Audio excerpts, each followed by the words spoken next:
EV9 national news కు స్వాగతం. ముందుగా హెడ్లైన్స్. నేను కూడా శీష్ మహల్ కట్టగలను, క్రేజీపై మోదీ చురుకలు. పీఎం మోదీ.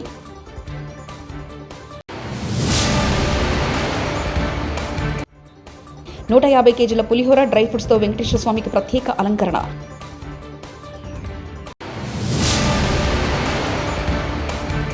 రైతు భరోసా పంట సాగు చేసిన భూమికే ఇస్తామని లంగా మాటలు మాట్లాడుతున్నారు కేటీఆర్.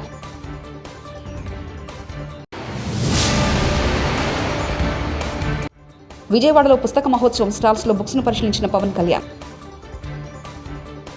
ఆమ్ ఆద్మీ పార్టీ చీఫ్ మాజీ ముఖ్యమంత్రి అరవింద్ కేజ్రీవాల్పై ప్రధానమంత్రి నరేంద్ర మోదీ విమర్శలు చేశారు. దేశ రాజధానిలో 4 కోట్ల మంది ప్రజలకు నివాస గృహాలు కల్పించడం ద్వారా సొంతింటి కలను తాము సాకారం చేశామని, తన కోసం ఒక ఇల్లు కూడా కట్టుకోలేదని, తాను కూడా శీష్ మహల్ కట్టగలనని ప్రధాని అన్నారు. ముఖ్యమంత్రిగా పనిచేసిన సమయంలో కేజ్రీవాల్ నివసించిన విలాసవంతమైన భవనం శీష్ మహల్ కొద్ది కాలంగా వార్తల్లో ప్రముఖంగా ఉంది. लाखों लोगों की चिंता दूर की है, लेकिन यहां की आपदा सरकार ने, यहां की राज्य सरकार ने उन्हें आपदा का शिकार बना डाला. केंद्र की भाजपा सरकार लोगों की मदद के लिए स्पेशल सिंगल विंडो कैंप चला रही है, लेकिन आपदा सरकार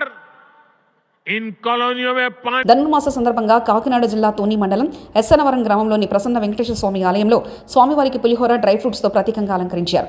సుమారు 150 కేజీల పులిహోరతో స్వామివారికి తిరువప్పాడ సేవను శాస్త్రోక్తంగా నిర్వహించారు. అధిక సంఖ్యలో భక్తులు హాజరై స్వామివారిని దర్శించుకున్నారు.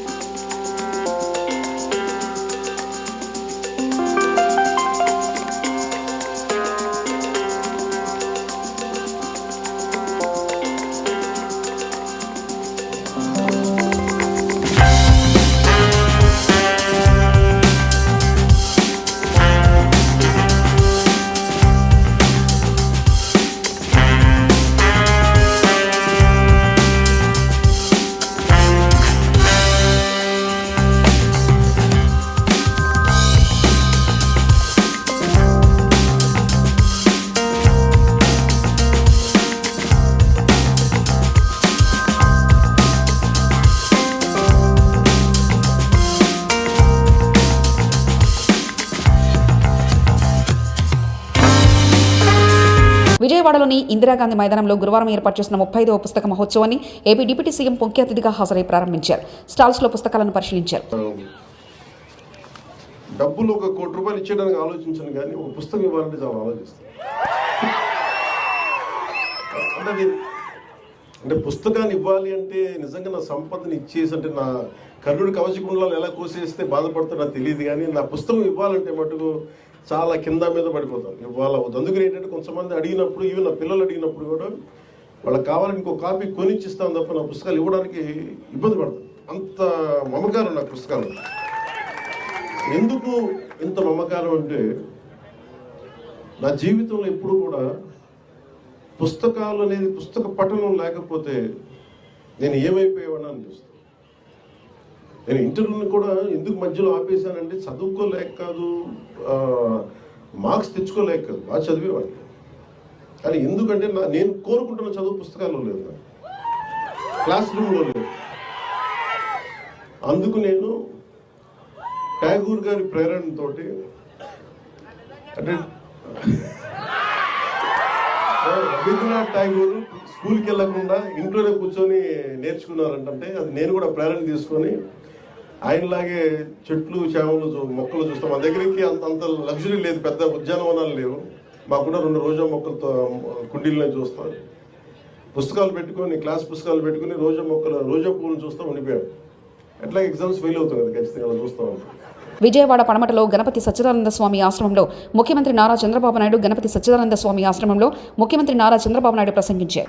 గౌరవనీయులు పూజ్యులు శ్రీ దత్త విజయానంద తీర్థ స్వామీజీ, ఈ సమావేశానికి విచ్చేసిన భక్తులందరికీ పేరు పేరున మనస్ఫూర్తిగా నమస్కారాలు, అభినందనలు.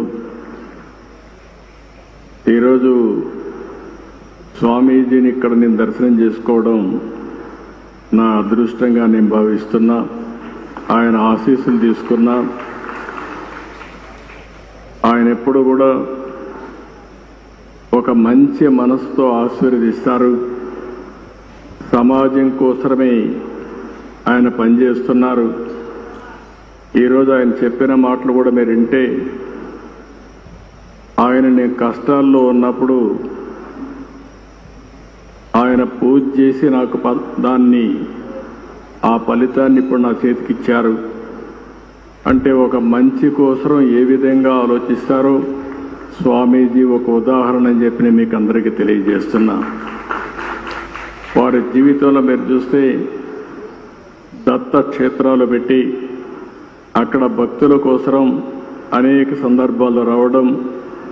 ఒకసారి ఇక్కడే వారిని కలిశాను, హైదరాబాద్లో అనేక సార్లు కలిశాను. వారిని ఎప్పుడు కలిసినా ఎంత సమయం ఉన్నా అక్కడే ఉండాలి అనే మనశ్శాంతి ఆయన దగ్గర దొరుకుతుంది. అది ఒక అదృష్టం అని చెప్పి కూడా నేను మీకు తెలియజేస్తున్నా. చాలా తక్కువ సమయంలో ఒక మెసేజ్ ఇచ్చారు. నా సంకల్పం స్వర్ణ ఆంధ్రప్రదేశ్ చేయాలని. ఒకప్పుడు విజన్ 2020 తయారు చేస్తే చాలామంది సమైక్య ఆంధ్రప్రదేశ్లో తప్పుపట్టారు. కానీ ఆ విజన్ ఈరోజు యథార్థ రూపాన్ని చూపించే పరిస్థితి వచ్చింది. ఈరోజు ఏదైతే విజన్ 2047 స్వర్ణాంధ్ర దిశగా ఆలోచిస్తున్నాం, నేను స్వామీజీకి ఒకటే హామీ ఇస్తున్నా. ఏదైతే సంపద రావాలి, అదేవిధంగా మీ అందరికీ ఆనందంగా ఉండాలి. సంపద ఇవ్వడంలో మేము ముందుకెళ్తాం, కానీ ఆనందంగా మీరు ఒక పద్ధతి ప్రకారం. రైతు భరోసా పంట సాగు చేసిన భూమికే ఇస్తామని లంగమాటలు మాట్లాడుతున్నారు. పత్తి పంట, కంది పంట, మిర్చి పంట, చెరుకు పంటలు పండించే రైతులు సంవత్సరానికి ఒకటే పంట పండిస్తారు. పోడు రైతులు సంవత్సరానికి ఒకటే పంట పండిస్తారు. పామాయిల్, మామిడి, బత్తాయి, నిమ్మ తోటలన్నీ ఒకటే పంట కిందికి లెక్క కడుతున్నారు. వానాకాలం పంట 1.5 ఎకరాల్లో పెడితే యాసంగిలో దాంట్లో సగం ఎకరాల్లో పంట సాగు అవుద్ది. రైతు భరోసా పంట సాగు చేసిన భూమికే ఇస్తామని సగం మంది రైతులకు ఇవ్వకుండా ముంచుతామని చూస్తున్నారు. కేటీఆర్ వ్యాఖ్యానించారు. అదేవిధంగా నేను ఇంకొక మాట చెప్పుడు మర్చిపోయినా. ఇప్పుడు పామాయిల్ తోటలు ఉన్నాయి రాష్ట్రంలో, మనమే బాగా ప్రోత్సహించినాం పామాయిల్. మరి వాళ్ళని కూడా ఈ లెక్కలనే తీసుకున్నారు. అట్లే మామిడి తోటలు, ఇప్పుడు మా నల్గొండ జిల్లాలో బత్తాయి తోటలు ఉంటాయి. ఆ రైతులందరిని ఒకటే ఘటన కడుతున్నారు వీళ్ళు. నిమ్మ, బత్తాయి, మామిడి, దానిమ్మ ఒకటి కాదు, హార్టికల్చర్ పంటలన్నింటినీ కూడా వీళ్ళు లెక్కేంది. దానికి రెండింటికి ఎట్లు ఇస్తారు మీరు? ఒకటే పంటకి ఇవ్వాలి కదా. పత్తి రైతుకు ఒకటేసారి ఇవ్వాలి కదా, సాగు ఒకటేసారి చేసిండు కదా. కంది రైతు ఒకటేసారి చేసిండు కదా. మిర్చి రైతు ఒకటే పంట పండించిండు కదా సంవత్సరంలో. నాలుగోది చెరుకు రైతు ఒకటే పంట పండించిండు కదా. పోడు రైతులు ఒకటే పంట పండించారు కదా. యాసంగిలో 50-20 లక్షల ఎకరాలు తగ్గింది కదా. అదంతా కూడా ఇళ్ళకు నొక్కుతున్నారు వీళ్ళు. అంటే ఎంత లంగలో దీన్ని బట్టి మీరు అర్థం చేసుకోవచ్చు. వీళ్ళు వాళ్ళ యొక్క నిజాయితీ, వాళ్ళ యొక్క బుద్ధి ఎంత వక్రంగా ఉన్నదో దీన్ని బట్టి మనం అర్థం చేసుకోవచ్చు. స్కూళ్ళల్లో ప్రమాణ పత్రం ఇవ్వాలి, ఇస్తేనే మేము మీకు పైసలు ఇస్తాం. మేము అందుకే అంటున్నాం. ఆనాడు కేసీఆర్ గారేమో రైతును శాసించే స్థాయికి తీసుకొచ్చిండు. రైతు శాసించాలే, ప్రభుత్వ అధికారులను కానీ, వ్యవసాయ శాఖను కానీ, రెవెన్యూ శాఖను కానీ రైతు శాసించేటట్టు ఉండాలని కేసీఆర్ గారు కలలు కన్నారు. వీళ్ళేమో రైతు యాచించాలే, రైతు అడుక్కోవాలి, రైతును బిచ్చగాని చేయాలి, రైతు అధికారుల ముందు సాగిలపడాలి అన్నట్టుగా వీళ్ళ వ్యవహారం ఉన్నది. ఎంత కారణం అంటే ఎలక్షన్లకు ముందు ధర పడిపోయిందని టమాటా పంటకు నిప్పిపెట్టిన రైతులు. మెదక్, శివంపేట మండలం నవాపేటలో టమాటా పంటకు దగ్ధం చేసిన రైతులు టమాటా సాగులో నష్టాలు రావడంతో పొలంలోనే పంటకు నిప్పంటించారు రైతులు.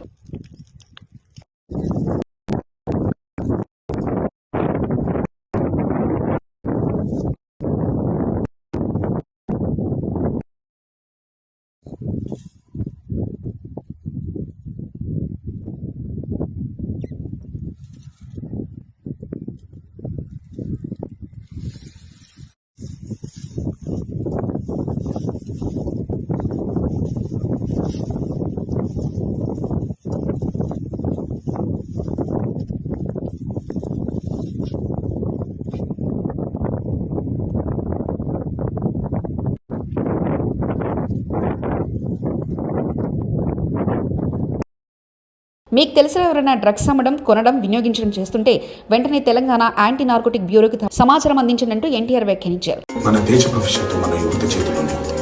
కానీ కొంతమంది తాత్కాలిక ఆనందం కోసం, క్షణికమైన ఒత్తిడి నుండి బయటపడటం కోసం సహచరుల ప్రభావం వల్ల స్టైళ్లను, మాదక ద్రవ్యాల పట్ల ఆకర్షితులు కావడం చాలా బాధాకరం.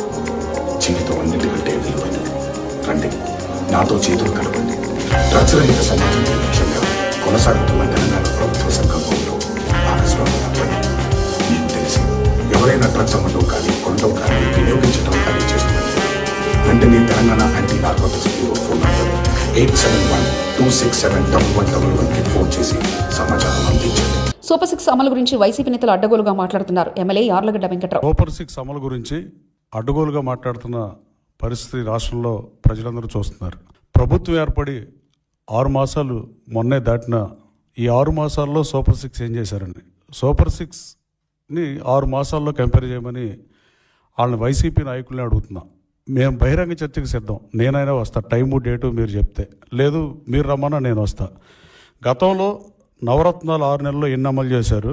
ఆ రోజున జూన్ 2019లో ప్రభుత్వం ఏర్పడిన తర్వాత మొదటి నెలలో రాజన్న బడిబాటని ప్రకటన మాత్రమే విడుదల చేసిన పరిస్థితి నిజం కాదా? అలాగే ఆగస్టు 7వ తారీఖున వైఎస్ఆర్ రైతు దినోత్సవం ప్రకటన మాత్రమే విడుదల చేశారు. 8/7/2019 సేమ్ మళ్ళీ వైఎస్ఆర్ పెన్షన్ కానుక కూడా ప్రకటన మాత్రమే విడుదల చేశారు. నేను అప్పుడు ఆ పార్టీలోనే ఉన్నా. 1 సంవత్సరం పాటు ఆ పార్టీలో నేను యాక్టివ్గా పనిచేశా. తర్వాత నాకు దగ్గరగానే తెలిసి అన్నీ. అలాగే 5వ నెలలో గడప వద్దకే పాలనని ప్రకటన మాత్రమే విడుదల చేసిన పరిస్థితి.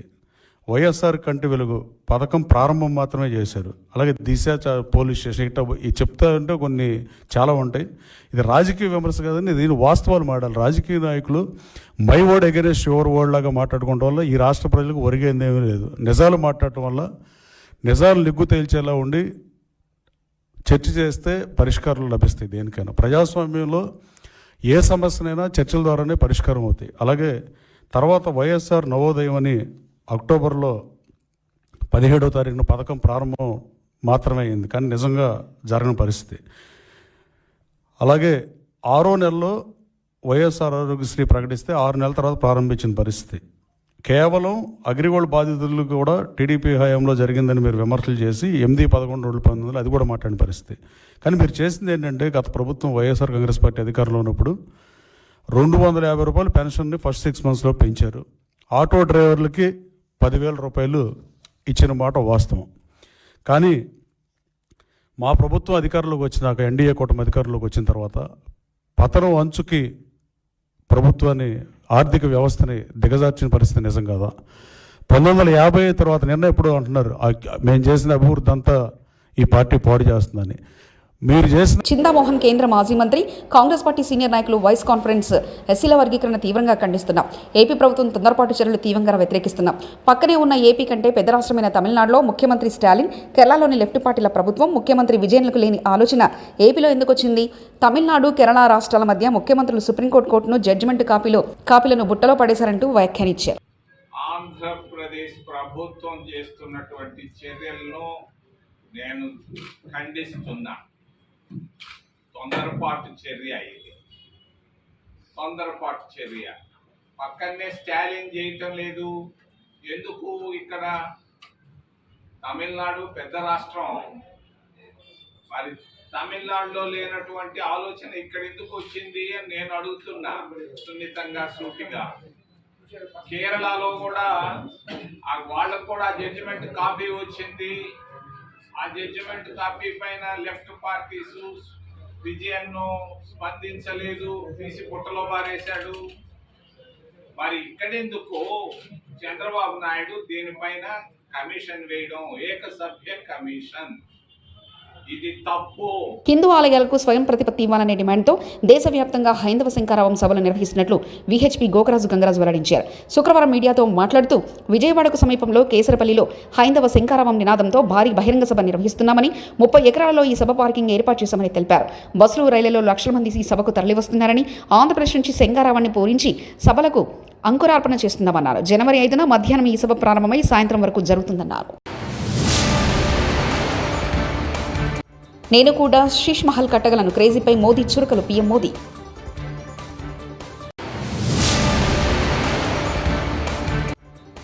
150 కేజీల పులిహోర, డ్రై ఫ్రూట్స్తో వెంకటేశ్వర స్వామికి ప్రత్యేక అలంకరణ.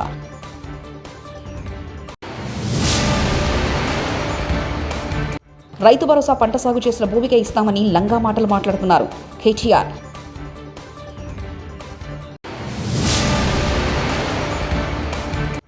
విజయవాడలో పుస్తక మహోత్సవం స్టాల్స్లో బుక్స్ను పరిశీలించిన పవన్ కళ్యాణ్. ఇవి బులెటిన్ విశేషాలు. చూస్తూనే ఉండండి EV9 నేషనల్ న్యూస్.